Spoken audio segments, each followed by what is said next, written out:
Hey guys, thanks for tuning in to another video on ForgottenWeapons.com. I'm Ian McCollum. I'm here today at SHOT Show 2025 at the Gideon Optics booth with my friend once again, Mike Branson of Gideon Optics. We did a number of videos last year. They got a really good reception. People, I think, really like your rather straightforward, honest assessment of things. And Gideon's got some cool stuff out. Thank you very much. Yeah, I think it's kind of funny that I've kind of got this reputation as like the honest guy. It kind of just like, well, like I'm not saying anything that we don't already know. Like you know it's true. I know it's true. What does it hurt for me to say what I think? You know, like. And yet it is a breath of fresh air. Yeah. So the question that I wanted to ask you today is about cost levels of red dots, because I feel like at a certain point you can spend almost as much money as you want to on an optic and get features that maybe you don't really need unless you're, the captain of SEAL Team 12. Right. But at the same time, at a certain point, you're going to fall off a quality curve. If I go spend $5.99 at the dollar store on a red dot, it's probably not going to work very well. The question is, where's the inflection point in that value curve and why? Yeah, that's a really horrible question to ask.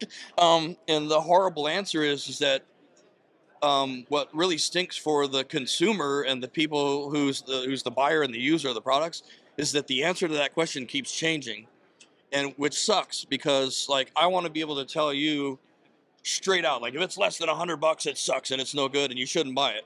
But like this interview is going to be on YouTube all year long. Maybe by the end of the year, there's something that's less than $100 that actually works, and I'm just not aware of it right now, right? But if you're not in that world that we're in, where we're with gun stuff, and I'm doing optics all day, every day, how are you supposed to keep up with that? And so I really have a lot of empathy for the ordinary Joe out there who wants to get a good value and he wants to have something that works, but he doesn't want to spend more than he needs to. How is he supposed to tell? And I'm telling you guys, like, it's frustrating for me too. It's frustrating for me as a manufacturer and as a shooter to know the answer to this question. So I feel for you. I really do. It's maddening. So yeah, so let's dive into it. So if I'm looking at it, like, if I spend $300 on an optic, it's going to be fine. It better be. Yeah, unless there's a lemon or something. Like, the product's going to be fine. Yeah. But like 200, I mean, a budget optic is pretty good. 100, I feel like 100, if it's $99.99, and then where it gets really tricky is $149. Like, right. Is it good? Are there any specific things, features, telltales, anything I can look for to give me a clue as to whether I'm getting ripped off or I'm getting a good deal? Right. And, honestly, I might actually surprise myself here with my answer, because I hadn't really given this a lot of thought. In 2025, the answer may not necessarily reside with the optic itself. It may reside with where you got it from. So I will say this. Okay, so $200 red dots that work. I got one in my hand. This is a $200 Gideon Judge RMSC footprint. Is our least expensive optic. We sell them for under $200 street price all day long. We've sold a ton of them. Why is it the cheapest? A couple of things. It's super simple. It doesn't do anything groundbreaking or new. There's no real new technology in this. So it's very, you could say it's old, or you could say it's proven, right? That's marketing. It's proven technology, which means it's old.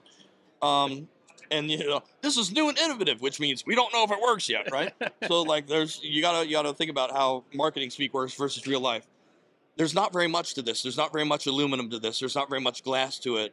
The emitter is the emitter, but like I said, it's an older emitter or whatever. So we can sell these for $200 and still make a little bit of money. And something like this new guy here, this is our Granite Comp. All these guns are empty, by the way. They're deactivated. They don't have strikers in them. You see, this is a dead trigger on the Glock. I just want for the range safety officers out there. This thing is $250, right? So it costs a little bit more. It also does not have a selectable reticle, but it's got a lot more glass. And the glass has to be really tough, because the bigger the glass gets, the more likely it is to crack. Right. And then we got a lot of metal around it.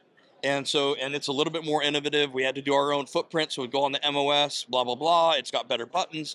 So the price creeps up and creeps up. And then the good thing is that you get saved a little bit by economics of volume.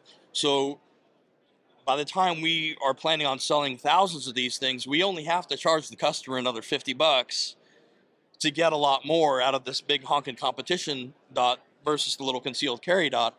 This is not, you know, it's spread out over all of those units, right? Which is nice. So, but back to the original question, like where you bought it from, I think matters a lot in 2024. So if you're on Alibaba and you're on Temu and you're on, you know, the back corners of eBay and you find something that looks like a Gideon granite, whoa, and it's got the box that looks just like ours, you know, and they, you know, the pictures look pretty much the same, but it's $50. Buyer beware. We can't make these and sell them for $50 to anybody. Neither can our factory. If they were selling them without our knowledge, like making an extra production run, you know, they sold us 1,000 of these, but then like the Temu guys got an extra 100 or whatever. There's always those conspiracy theories. Oh, they're all made in the same place, but they don't know, you know. The factory can't make something that doesn't stink for less than the price of a tank of gas. If your optic costs you less than a tank of gas in 2025, it's a fake, it's junk, it's not real. Stop shopping on those places where you get ripped off over and over again. And then the other thing is that you wind up with no customer service. When you do that sketchy, oh, this is an eBay guy and it's secondhand and he's running a little store or whatever, and it's super cheap and it's way cheaper than everything else. When you find out that that's a fake scope or a bad scope and the glass flies out after you shot your first magazine through it and you call their customer helpline, he's not going to return it? You're not going to give me my money back? No, he's not going to pick up. It's all, once it goes out the door, it's not their problem anymore, right? That's how these jerks work. That's their whole scam. Don't buy into that. So you guys know out there, because you're an educated audience on Ian's channel, you know the trustworthy sources. You know that Brownells and Midway USA and AIM Surplus, Brian and AIM's not going to rip you off. He's not going to sell you a cheap clone. He's going to sell you something that's the rock bottom price for what he can sell it for, because he's a volume guy and he's trying to sell as many as he can. But you know the trusted sellers, right?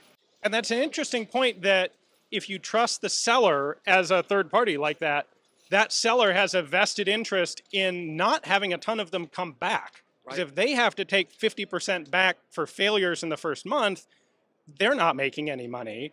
The manufacturer may not care, but the retailer will.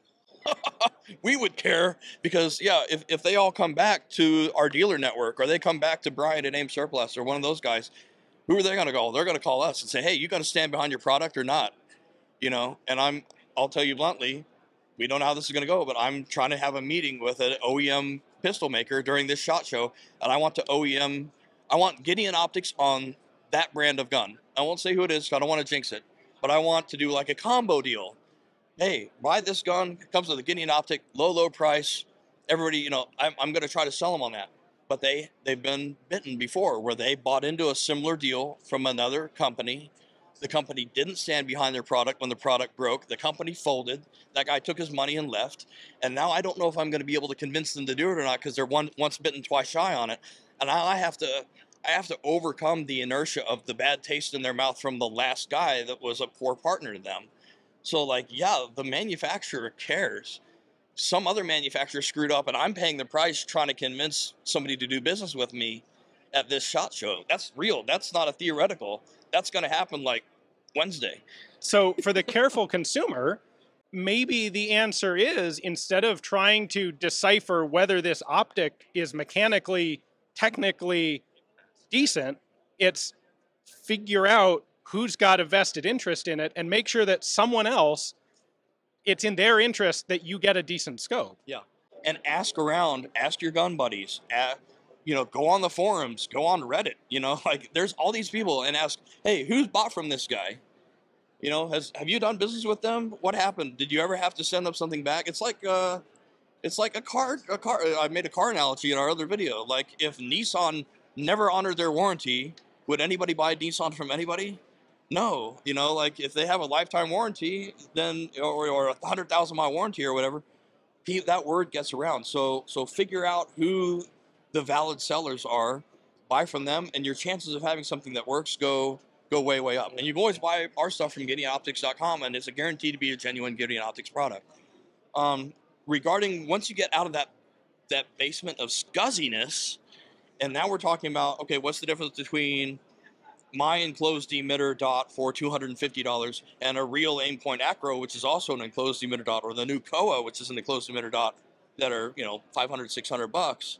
You know, then we get into that conversation we had last year where I'm talking about, am I a Navy SEAL jumping out of an airplane and all of that stuff, you know? Oh, and then I think the hard one is, what about the brands that started as budget brands and are getting better and they're raising their prices, like Holosun? Right. Is a Holosun today better? Is it worth being 50% of the way to an Aimpoint? You know, it's one thing, your $250 optic, well, okay, it's easy to justify that over a $600 Aimpoint. Right. But what about when I get to the middle ground where it's like, well, this is $450. For just another 200 bucks, I could get a really nice Aimpoint. Is it? Yeah. No, it gets really hard. It gets really hard. But I think at that price point, if you're getting to even approaching anything that's even approaching the level of the top guys, you know, the Trigicons, the Aimpoints, I'll throw that new Vortex Defender in there. Primary Arms has got some really good stuff out now. They've got that American-made red dot that they've come out with. Is it pricey? Yeah, but like, if you're in that level, you're probably going to be okay, you know? And then it becomes a question of, what do I really need out of this? Can I save a couple $100 and just switch out the batteries a little bit more often? Can I save a couple $100 because I know that I just like a plain green dot and I don't need the 7 selectable modes and brightness lockout and night vision and all that stuff? Like, you know, you have to have a conversation about an honest conversation with yourself about, what do I really need and what am I willing to pay for? And I'll give you an example. Most of our dots are, and our Prism Scope too, are night vision compatible. So they don't have night vision, but they work with night vision. And how well they work with night vision depends a lot on what unit you have. So like some night vision loves our dots and some night vision hates our dots and everything. But there are other manufacturers out there who cost more, but they have like 4 or 5 night vision settings and we have 2, right? Have an honest conversation with yourself before you spend that extra money. Are you really going to buy night vision next year and need those 4 night vision settings? Or are you buying it with night vision compatibility because, gee, someday I wish I could have night vision and boy, that would be nice, and I'll get the compatibility just in case I can do it later on. Like, how serious are you about paying extra for this feature? It's kind of like, I'll get the diff locks on my new truck because, yes, I'm only ever going to drive it in the city, but there might be that one time when I have to drive it across Mount Everest. Right, right. If that's worth it to you, cool. If it's not, and you realize that you're just going to, you know, go on a dirt road once in a while and then regular 4x4 is good enough, okay. You know, that's an individual question. But I will say this too, in defense of us, in defense of your budget guys that are in that $200, $250, $300 range, the technology is changing so fast now. I just got a new phone. iPhone, what are they up to? Like the 16 now? I don't even know what this is, right? This is brand new. Cost me the earth, right? I've got to pay for it over time. It's the new iPhone. My old iPhone was an iPhone 11. I got my money out of that one. So in the time that my battery finally conked out on my iPhone 11 and I needed to get a new one, they done 5 generations of new phones that can do all this cool stuff that my old phone couldn't do, right? And that phone wasn't that old. So like a 3-year-old cell phone is obsolete, right? So what if I was like, oh, buy once and cry once, I'm going to buy a $10,000 cell phone. You'd be like, why? It's going to be outdated in a couple of years, right? Like, what are you doing that for? Optics are kind of getting that way. Like, you can spend up to $1,000 on a pistol dot. I won't name them, but there's $1,000 pistol dots that are out there. Cool. That same manufacturer probably going to come out with something better next year or the year after that, and you're going to be like, oh, I've got my $1,000 obsolete old tech on my gun. If you like having something new and different and innovative, you know, Why spend $1,000 on something that's going to be out of date when you can spend $200 on something that's going to be out of date? Fair. Right? Yeah. Fair. So the technology is moving so fast. The battery life's getting better, and now the new news is, where'd that little fella go? The new news is direct mount and enclosed emitters. I want everything to be a direct mount if I can. I don't want to mess with adapter plates. And again, that's one of those value things where if I'm buying like a $1,300 ACOG and a $500 RMR Type 2, I really don't mind spending $100 on the adapter to put the RMR on top of the ACOG because I've already spent like almost $2,000, right? But at our level, for the price point we're at, if this is a MSRP just over $300 scope, and I have to buy a $150 plate, I spent half the money on the plate for the darn thing. So I can save you money if I'm smart enough to skip the plate and make a direct mount optic. I save my customer $150. So like those technologies are emerging where things are going to be a lot more enclosed emitters, direct mount, still budget, still quality. And if you spent a bunch of money on an open emitter, adapter plate mess a couple of years ago, something's going to come out in the next year or two, and you're going to be like, dang, I really want that. Yeah. I could skip the plate, and it could be smaller and lighter and easier to conceal, and it's only $300. Oh, cool, And then, I'm not saying you wasted your money before, but you didn't necessarily have to spend it. You got a good product that does what you want it to do, but you could have had that and some of the cash still in your pocket. Right. And some of the high-end stuff, there's always an opportunity cost. I had a guy last night at the Gundy's who was saying, if money was no object and you could just get gifted any scope you wanted, what would you take? And I had like my dream scope, which is like a Collis, and I'm like, that's an amazing scope. I'd love to have it. If it just dropped in my lap, I'd be like the happiest guy ever. But in the real world, I think for the same money, I'd probably buy an old beater Miata and do a summer of SCCA like spec racing and be a race car driver for a summer for the same money as a scope. Like there's an opportunity cost out there. Right. Yeah. So even if you're just a gun guy, there's an opportunity cost in training time and ammo. Instead of $1,000 scope, you could buy a $200 scope and travel and take a class from your favorite traveling instructor and get really good because you took a $500 class with part of that money. Right. Yeah. So that's where it's at. Everybody has to make their own decisions.